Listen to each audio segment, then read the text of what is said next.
With the opposition outfit intent on pursuing the planned inauguration of the People's Assembly's Forum at the end of this month, foreign envoys have renewed calls for dialogue. U.S. Ambassador to Kenya Robert Godec has once again asked NASA to shelve its plan to have Raila Odinga sworn in as the people's president. Certainly the United States is very much of the view that there needs to be a national conversation here, that it needs to include a number of different issues. It does need to include questions such as independence of institutions. In separate meetings with the ambassador in Parliament today, the National Assembly Minority Leader John Mbadi and his Senate counterpart Moses Wetangula both shared with Godec updates on the NASA plan while accusing the Jubilee administration of playing hardball. That our cut-off date is 30th January, when an event of momentous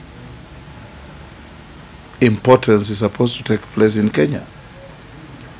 That event is predicated on the build-up from the 8th August elections and the events that have followed up to date. NASA supporters, and I'm one of them, believe that Raila Odinga should be sworn in sooner rather than later, together with Kalonzo Musyoka as his deputy. And so many of us, even 30th of January is too far. According to the two, Jubilee is not keen on dialogue. We don't want cosmetic appearance that there is likely to be some talks and there are no talks. Jubilee needs to realize that they cannot run this country on their own.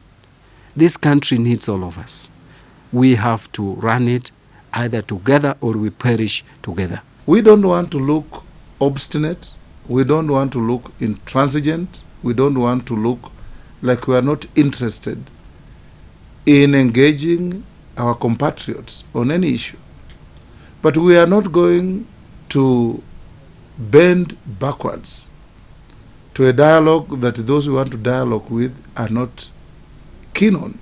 The United States does remain committed, strongly committed to a national conversation here in Kenya, and we're going to continue to look for ways to support. NASA has already listed electoral reforms, police reforms, devolution, restructuring of the executive, as well as judicial independence as part of the agenda of any dialogue with Jubilee. What is important is for us to swear in the people's president.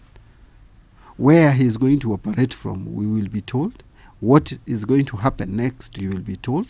But what I'm saying is it is for the people to decide who is to rule them, when and how. Restructuring the executive and its composition seemingly NASA's main pillar in pushing for a referendum towards inclusivity in the national leadership. This is what we must do, and we must sit down and discuss this matter as Kenyans. Unaambiwa tio tulikuwa na katiba juzi ya 2010. Ile katiba ya Amerika ilibadilishwa ndani ya mwaka moja ya kupitishwa.